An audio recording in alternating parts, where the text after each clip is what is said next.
A paz do Senhor, queridos professores da Escola Bíblica Dominical, sejam todos bem-vindos a mais um podcast EBD em Síntese, comigo, a nossa querida irmã Otonilma. A paz do Senhor. Pai do Senhor, irmã Manuela, que Deus nos abençoe nesta jornada maravilhosa. Pois é, queridos, hoje estamos aqui para a conclusão desse trimestre tão abençoado em nossas vidas, né? Chegamos aqui para encerrarmos a lição que tinha por título A Igreja em Jerusalém. E hoje nós vamos para a lição de número 13, trazer algumas sugestões, algumas orientações para vocês, né? A lição de número 13, ela vai ter por título Assembleia de Jerusalém. Irmã Tonima, quais são os objetivos dessa lição? Primeiro, eu quero também saudar todos, uma saudação especial a todos os professores, né? Parabenizá-los por toda essa estadia conosco e esse trabalho junto à nossa lição desse trimestre, que para mim foi uma riqueza muito grande, do livro histórico de Atos, onde fala sobre os primeiros nossos irmãos em Cristo e as suas ações, as suas tomadas de decisões. E nos enriqueceu muito. Foi um estudo muito maravilhoso. E nós, pela graça de Deus, estamos chegando à 13ª lição, Assembleia em Jerusalém, com os objetivos. Primeiro, professor, mostrar o contexto e os motivos que levaram à controvérsia sobre a salvação dos gentios. Nós temos estudado isso, não é a primeira vez aqui nesta 13ª lição. Anteriormente, a gente já viu essa questão, não é? E o segundo objetivo é relatar os argumentos apresentados pelos apóstolos Pedro e Tiago sobre a inclusão dos gentios à igreja. Terceiro objetivo, professor, reconhecer a importância da direção do Espírito Santo na resolução dos conflitos e na preservação da unidade da igreja. Graças a Deus, mais uma vez o Espírito Santo chega aqui nesse objetivo terceiro, como uma forma de dizer a mim e a você novamente. É Ele que é a nossa base, que é o nosso fundamento para uma excelente aula, para um excelente estudo. Não é isso, irmã Manuela?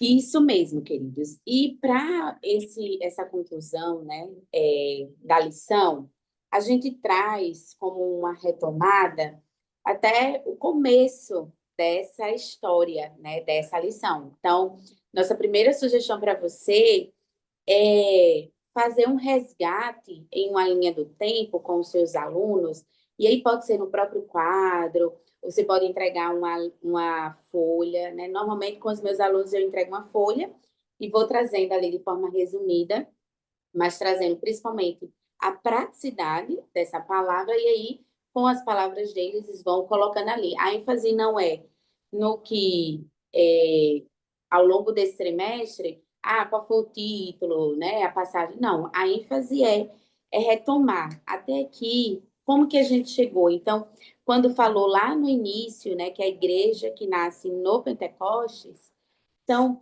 que que isso me faz lembrar, né? O que que isso traz de verdade para a minha vida, para eu não só lembrar, mas guardar e assim viver esta palavra. Então, a nossa sugestão é você fazer essa retomada dessa jornada e concluir, né, aí com o estudo detalhado da lição de número 13.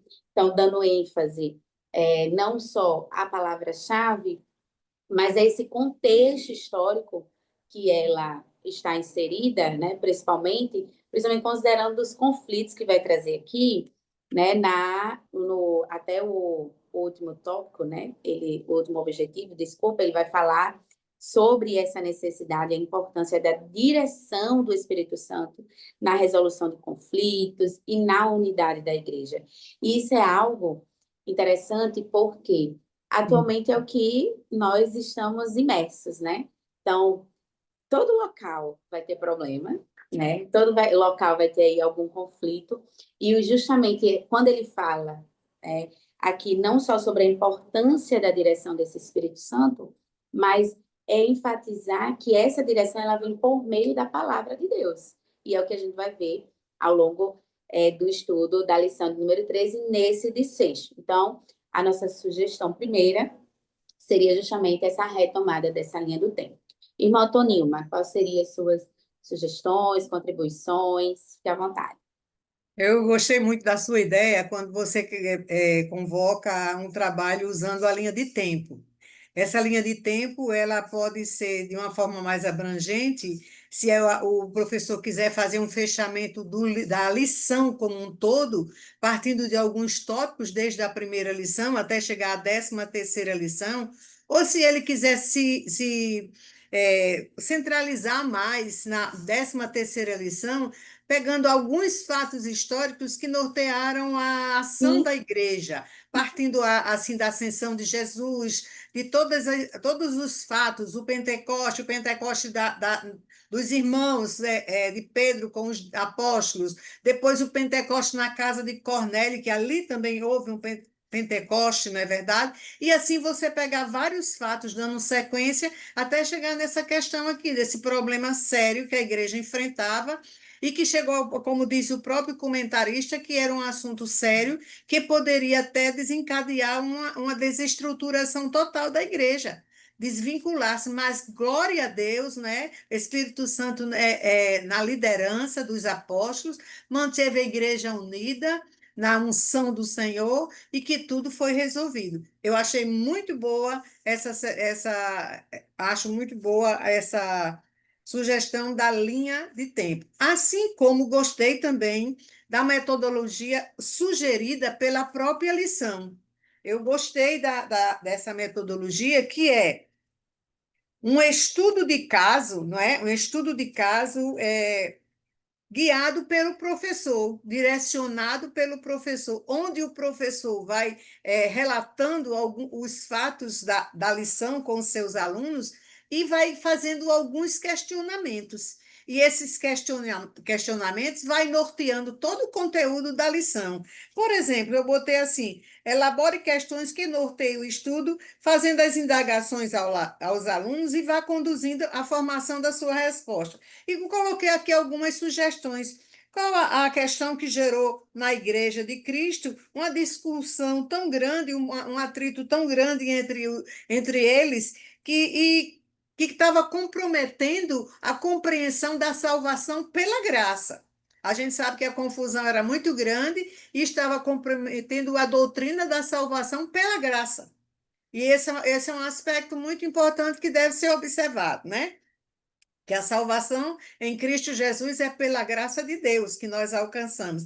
E os judaizantes estavam colocando algo diferente nessa proposta aí. Uma segunda pergunta que eu coloquei, que algum professor pode, se quiser, pode usar, é: qual o maior feito do Espírito Santo de Deus que respaldava aos líderes a presença dos gentios na igreja? O que foi que aconteceu que o Espírito Santo promoveu entre os gentios, que fazia com que os líderes, os apóstolos, entendessem que estava correto a presença dos gentios na igreja? Que até então se compreendia, até então, né, antes se compreendia que era só para os judeus a salvação.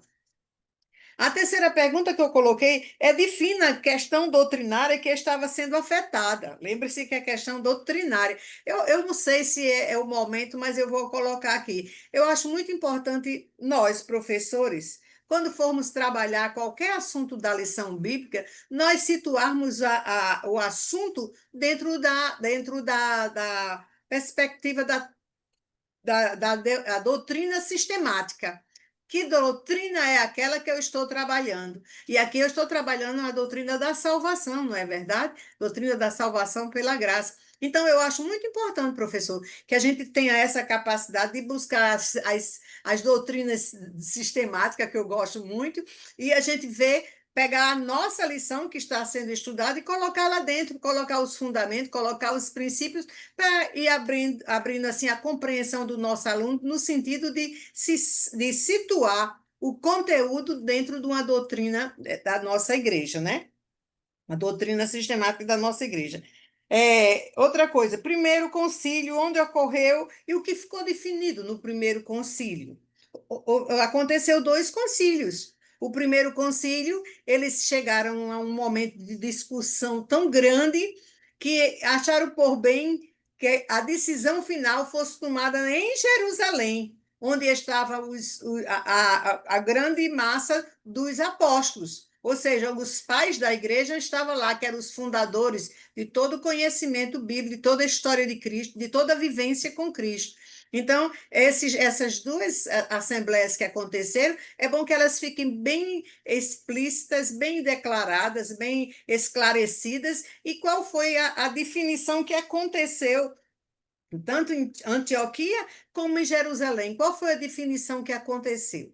Antioquia era que todo o assunto deveria voltar para Jerusalém. Mas em Jerusalém, o que é que aconteceu? Quais os fatores que foram considerados importantes para que fossem considerados importantes para nortear o comportamento de todos? Então, é aquele parecer, o parecer que ocorreu na Assembleia e que definia o comportamento dos gentios na igreja. Isso é muito interessante. Olha, irmãos, outra coisa que eu achei grande, eu gosto muito de estudar a palavra de Deus e a lição bíblica. Eu vejo muito lindo esse texto áureo. É tão grande se a gente começa a esmiuçar o conteúdo bíblico desde o título da lição, do textuário, da praticidade, do texto ouvido, do texto lido, do texto estudado e todos aqueles tópicos e subtópicos que são apresentados dentro da própria lição. Olha bem, a verdade, o texto áureo diz assim: na verdade, pareceu bem ao Espírito Santo e a nós, não vos impor mais encargo algum, senão estas coisas necessárias. E aí houve uma definição do que os gentios podiam e não podiam. E é muito importante que isso seja bem esclarecido, professor. Não deixe que a aula fique sem controle, não deixe conversas paralelas tirarem o foco do tema. Vamos nos centralizar no tema, observando a hora, porque às vezes tem um problema, Manuela, que eu não sei se você já viu isso acontecer, mas acontece que Muito. às vezes os professores reclamam do tempo, do tempo. Isso. Ah, 1 hora é muito pouco. Olha, gente, presta atenção. Há uma programação pedagógica nesse planejamento aqui. E toda essa programação pedagógica feita aqui nas lições são conteúdos trabalhados para uma aula em 1 hora. Então, quer dizer que eu e você, professor, precisamos nos organizar para que possamos ver este conteúdo dentro de 1 hora. Não pode haver a flexibilidade da hora quando eu penso que eu posso ficar com. Não, eu preciso me adequar a 1 hora com aquele conteúdo que deve ser trabalhado n'1 hora. Então, professor, mantenha, faça o estudo dirigido, mantenha todo o conteúdo trabalhando através desse questionamento, conduzindo, ouça os alunos e vá fechando cada questão até terminar o assunto. Hoje nós estamos trabalhando aqui com professores da nossa classe de adultos, estamos deixando para vocês duas opções de trabalho, não é? A opção que a irmã Manuela falou, a linha de tempo, onde você pode fazer a linha de tempo com seus alunos, e também esse estudo guiado pelo professor, um estudo dirigido guiado pelo professor. E que Deus te abençoe. Lembre-se que convide primeiro o Espírito Santo de Deus para ficar com você, lhe orientando, primeiro lhe ensinando, para depois todo mundo aprender junto. Deus abençoe e parabéns, porque nós chegamos mais uma vez ao final da lição. Isso mesmo. E esperamos, né, querido professor, ter aí o seu feedback de como foi esse momento, essas sugestões na sua aula. Então, perguntas tão pertinentes que a irmã Otonilma trouxe aqui, que você pode estar fazendo, direcionando esse estudo a partir dos questionamentos levantados. Desde já agradecemos por nos acompanhar nessa jornada e contamos com você para o próximo trimestre também. Irmã Tonilma, as considerações finais e os agradecimentos. Eu quero agradecer, né, a toda a diretoria da nossa igreja e a DER, na pessoa do nosso pastor-presidente, pastor Martin Alves, também como o diretor do DENEC, o pastor eh, Odilio, Reinaldo. Reinaldo Odílio, eu quero agradecer, e a todos os membros do DENEC que colaboram para que esse trabalho vá ao ar, para que a gente possa fazer esse trabalho. E você, professor, mais uma vez eu quero dizer, você é uma figura importantíssima, você foi chamado para um trabalho de excelência. Faça com excelência, faça com amor, com carinho, porque se é ensinar, que haja dedicação ao ensino. Que Deus nos abençoe. Amém, queridos. Fiquem todos na paz do Senhor e uma excelente aula. Até a próxima. Até!